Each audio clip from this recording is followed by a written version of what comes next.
ഹരേ കൃഷ്ണ, സർവം കൃഷ്ണാർപ്പണമസ്തു. എല്ലാ ഭക്തജനങ്ങൾക്കും ശ്രീകൃഷ്ണ ലീല എന്ന ഈ യൂട്യൂബ് ചാനലിലേക്ക് സുസ്വാഗതം. ഗുരുവായൂർ ക്ഷേത്രത്തിലെ വാർഷികോത്സവമായിട്ടുള്ള ആറാട്ട് ഗുരുഭവനപുരിയിൽ അതിഗംഭീരമായി തന്നെ നടന്നു വരുന്നുണ്ട്. കുംഭമാസത്തിലെ പുണർദം നാളിൽ കൊടി കയറിയാണ് ഈ ഉത്സവം ആരംഭിക്കുന്നത്. അതോടൊപ്പം തന്നെ ആനയോട്ടമെന്ന അതിഗംഭീരമായ ഒരു ചടങ്ങും ഉത്സവാരംഭത്തോടൊപ്പം തന്നെ നടത്തപ്പെടാറുണ്ട്. ആനയോട്ടവുമായി ബന്ധപ്പെട്ട ഐതിഹ്യം നിലനിൽക്കുന്ന ഒരു വീഡിയോ നമ്മൾ തൊട്ട് മുൻപ് ചെയ്തിട്ടുണ്ട്. ഗുരുവായൂർ ക്ഷേത്രത്തിൻ്റെ അല്ലെങ്കിൽ ഗുരുവായൂർ ഉത്സവത്തിലെ ഏറ്റവും വലിയ പ്രത്യേകത എന്ന് പറയുന്നത് ഉത്സവ ദിവസം നടക്കുന്ന ഈ ഒരു ആനയോട്ടം തന്നെയാണ്. വിജയിക്കുന്ന ആനയ്ക്ക് ഒരു വർഷത്തേക്ക് എല്ലാ വിശേഷ അവസരത്തിലും ഭഗവാന്റെ വിഗ്രഹം അഥവാ തിടമ്പ് വഹിക്കുവാനുള്ള അനുമതി ലഭിക്കുന്നതാണ്. ഇതേ ദിവസങ്ങളിൽ, അതായത് ഗുരുവായൂർ ഉത്സവ സമയ ദിവസങ്ങളിൽ കൂത്തമ്പലത്തിൽ കൃഷ്ണനാട്ടം, ചാക്യാർകൂത്ത് തുടങ്ങിയ പരിപാടികളൊക്കെ നടക്കുന്നതാണ്. ഭഗവാന്റെ ജനനം മുതൽ സ്വർഗാരോഹണം വരെ അവതരിപ്പിക്കുന്ന കഥകളിയുടെ മുന്നോടിയായാണ് കൃഷ്ണനാട്ടം അറിയപ്പെടുന്നത്. 10 ദിവസങ്ങളിലായാണ് ഗുരുവായൂർ ഉത്സവം നടത്തുന്നത്. ഉത്സവ സമയമായ ആദ്യ 8 ദിവസങ്ങളിൽ നടക്കുന്ന കാഴ്ച ശീവേലി മറ്റൊരു പ്രത്യേകതയാണ്. ദിവസം നടക്കുന്ന ഉത്സവ ബലിയും അതീവ പ്രാധാന്യമുള്ളത് തന്നെയാണ്. ഉത്സവ ബലി ദർശനം വളരെ പുണ്യമായി കണക്കാക്കപ്പെടുന്നു. ഉത്സവത്തിൻ്റെ 9-ാം ദിവസം പള്ളിവേട്ട ദിനമാണ്. ആനപ്പുറത്ത് ഭഗവാൻ കാട്ടുപന്നികളെ വേട്ടയാടാൻ ഒരുങ്ങുന്നു. മനുഷ്യ മനസ്സിൽ നിന്ന് കാമം, ക്രോധം എന്നിവയുടെയൊക്കെയായിട്ടുള്ള പ്രതീകാത്മകമായ നാശത്തെയാണ് ഈ ഒരു പള്ളിവേട്ട എന്ന ഈ ഒരു ചടങ്ങ് കൊണ്ട് പ്രതിനിധീകരിക്കുന്നത്. തിന്മയ്ക്കുമേൽ നന്മയുടെ വിജയമാണ് ഭഗവാന്റെ പള്ളിവേട്ട.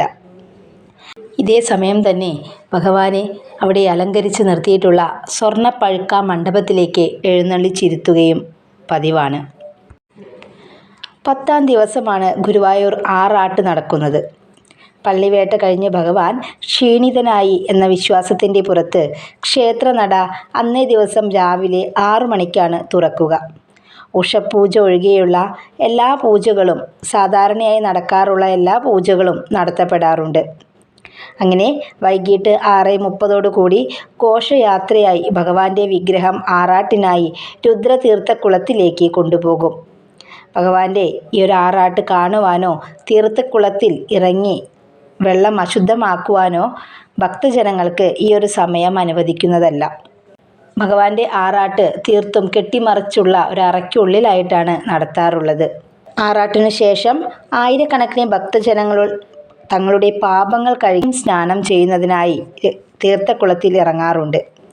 അതിനുശേഷം ഭഗവാന്റെ വിഗ്രഹം ആനപ്പുറത്ത് എഴുന്നള്ളിച്ച് ആന 11 തവണ ക്ഷേത്രത്തിന് ചുറ്റും ഓടുകയും പിന്നാലെ നല്ല മനസ്സുമായി ഭഗവാന്റെ തീർത്തും തികഞ്ഞ ഭക്തിയോടുകൂടി ഭഗവാനെ മാത്രം മനസ്സിൽ ധ്യാനിച്ചുകൊണ്ട് ഭക്തജനങ്ങൾ ആനയെ പിന്തുടരുന്നു.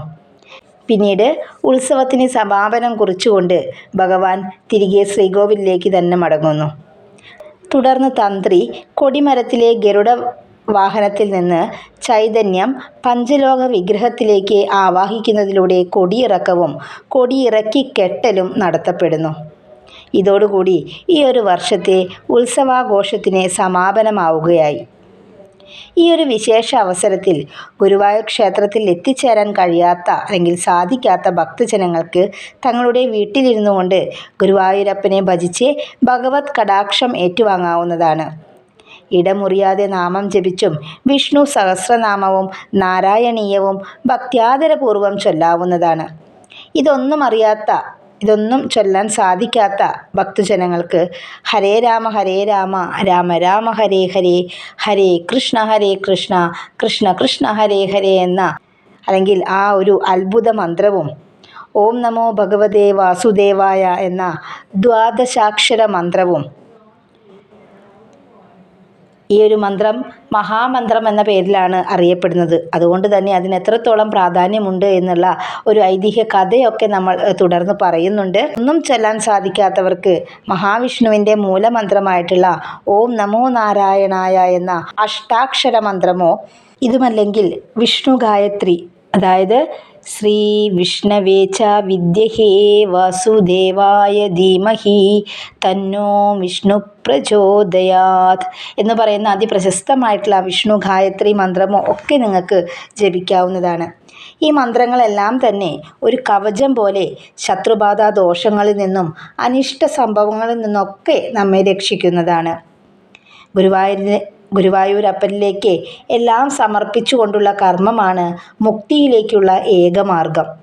അതുകൊണ്ട് തന്നെ തങ്ങളുടെ എല്ലാ വിഷമതകളും സന്തോഷങ്ങളും ആ തൃപ്പാദത്തിൽ സമർപ്പിച്ചുകൊണ്ട് ഭഗവാനെ സ്മരിക്കുകയാണെങ്കിൽ ഭഗവാൻ നമ്മെ എപ്പോഴും കൈവിടാതെ കാത്തുകൊള്ളുമെന്നുള്ളത് സത്യമായിട്ടുള്ള ഒരു കാര്യം തന്നെയാണ്.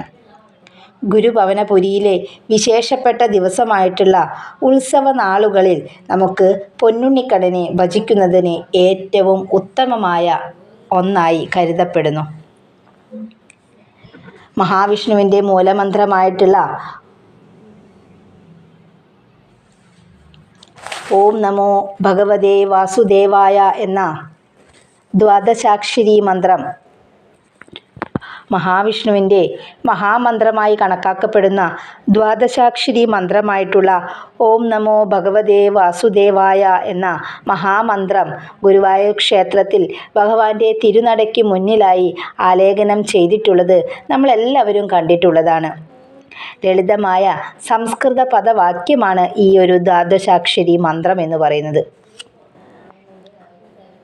എന്നാൽ അതിൻ്റെ സാരാംശം അതീവ മഹത്വരമാണ്. ഈ ഒരു മഹാമന്ത്രത്തിൻ്റെ ഐതിഹ്യം നിങ്ങൾ കേട്ടിട്ടുണ്ടോ? എങ്കിൽ നമുക്കതൊന്ന് കേട്ടു നോക്കാം. ഒരു പക്ഷേ നിങ്ങളിൽ ഓരോരുത്തരും കേട്ടിട്ടുള്ളതായിരിക്കും. മഹാവിഷ്ണുവിൻ്റെ മഹത്വങ്ങളെല്ലാം തന്നെ വാഴ്ത്തി സ്തുതിക്കുന്ന ഭാഗവതത്തിലെ ചതുർദശ സ്കന്ധത്തിലാണ് ഈ ഒരു മന്ത്രത്തിൻ്റെ മഹത്വം പ്രതിപാദിച്ചിരിക്കുന്നത്. വൈവസുത മനുവിൻ്റെ പുത്രനായ ഉദ്ദാനപാദനെ സുരുചി എന്നും സുനീതി എന്നും 2 ഭാര്യമാരാണ് ഉണ്ടായിരുന്നത്. അങ്ങനെ സുരുചിയിൽ ഉത്തമൻ എന്ന പുത്രനും സുനീതിയിൽ ധ്രുവൻ എന്ന പുത്രനും ഉണ്ടായിരുന്നു. ഒരു ദിവസം ഉദ്ദാനപാദൻ്റെ മടിയിലിരുന്ന് കളിക്കുകയായിരുന്നു സുരുചിയിൽ പിറന്ന മകനായ ഉത്തമൻ. ഇതുകണ്ട് ധ്രുവൻ, അതായത് സുനീതിയിൽ പിറന്ന മകനായിട്ടുള്ള ധ്രുവനെ അച്ഛൻ്റെ മടിയിലിരിക്കാനായിട്ട് വളരെയധികം ആഗ്രഹം തോന്നി. അങ്ങനെ അച്ഛൻ്റെ മടിയിലിരിക്കുന്നതിനായിട്ട് ധ്രുവൻ ഓടിച്ചെന്നപ്പോൾ ഇത് കണ്ടു നിന്നിരുന്ന സുരുചി അവനെ തടസ്സപ്പെടുത്തി. തൻ്റെ മകനാണ് മടിയിലിരിക്കുന്നത്, ഇപ്പോൾ അതിന് സാധിക്കില്ല എന്ന് പറഞ്ഞുകൊണ്ട് സുരുചി അവനെ തടസ്സപ്പെടുത്തി. ഇത് കണ്ട് വിഷമിച്ച ധ്രുവനാണെങ്കിലോ അവൻ്റെ അമ്മയുടെ അടുത്ത് ചെന്നിട്ട് ഈ ഒരു വിവരം പറഞ്ഞു. ഇത് കേട്ടപ്പോൾ തീർത്തും വിഷ്ണു ഭക്തിയായിട്ടുള്ള സുനീതി പറഞ്ഞു കൊടുക്കുകയാണ് കുട്ടിക്ക്. ഹരിനാരായണ മൂർത്തിയായിട്ടുള്ള ഭഗവാനെ പ്രാർത്ഥിച്ചിട്ടുണ്ടെങ്കിൽ നമ്മളുടെ എല്ലാ വിഷമങ്ങളും നീങ്ങി കിട്ടുമെന്ന് കുട്ടിക്ക് പറഞ്ഞു കൊടുക്കുകയാണ്. അമ്മയുടെ വാക്ക് കേട്ട ധ്രുവനാണെങ്കിലോ ഭഗവാനെ പ്രാർത്ഥിക്കുന്നതിനായി കൊട്ടാരം വിട്ടിറങ്ങി എന്നാണ് പറയുന്നത്. അങ്ങനെ നടന്ന് വഴിയരികിൽ വെച്ച് നാരദ മഹർഷിയെ കുട്ടി കണ്ടുമുട്ടുകയാണ്.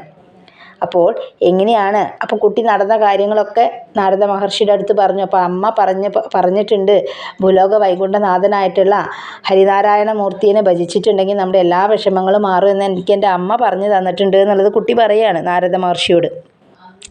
അപ്പോൾ നാരദ മഹർഷിക്കാണെങ്കിൽ ഭഗവാനെക്കുറിച്ച് തീർത്തും അറിയാവുന്ന ആളാണ് അല്ലേ. അപ്പോൾ നാരദ മഹർഷി ഭഗവാനെ എങ്ങനെയാണ് പ്രാർത്ഥിക്കേണ്ടത്, എങ്ങനെയാണ് സ്മരിക്കേണ്ടത്, എന്തൊക്കെയാണ് ഭഗവാന് വേണ്ടി നമ്മൾ ചെയ്യേണ്ടത്, എങ്ങനെയാണ് പൂജിക്കേണ്ടത് എന്നൊക്കെ കുട്ടിക്ക് വിശദമായിട്ട് അങ്ങോട്ട് പറഞ്ഞു കൊടുത്തു നാരദ മഹർഷി. അങ്ങനെ അദ്ദേഹം പറഞ്ഞു കൊടുത്ത ഒരു മഹാമന്ത്രം ചൊല്ലി ഭഗവാനെ സ്മരിച്ചിട്ടുണ്ടെങ്കിൽ ഭഗവാൻ നിൻ്റെ പ്രാർത്ഥന കേൾക്കാതിരിക്കാൻ കഴിയില്ല. ഭഗവാൻ നിൻ്റെ പ്രാർത്ഥന അത്രത്തോളം ഇഷ്ടത്തോടു കൂടി സ്വീകരിക്കുമെന്നൊക്കെ കുട്ടിക്ക് പറഞ്ഞു കൊടുത്തു. അപ്പോൾ അങ്ങനെ നാരദ മഹർഷി ഈ ഒരു ധ്രുവൻ എന്ന ഈ ഒരു കുട്ടിക്ക് പറഞ്ഞു കൊടുത്തിട്ടുണ്ടായിരുന്ന ആ ഒരു മഹാമന്ത്രമാണത്രേ ഈ ഒരു ദ്വാദശാക്ഷരി മന്ത്രമായിട്ടുള്ള ഓം നമോ ഭഗവതേ വാസുദേവായ എന്ന മന്ത്രം.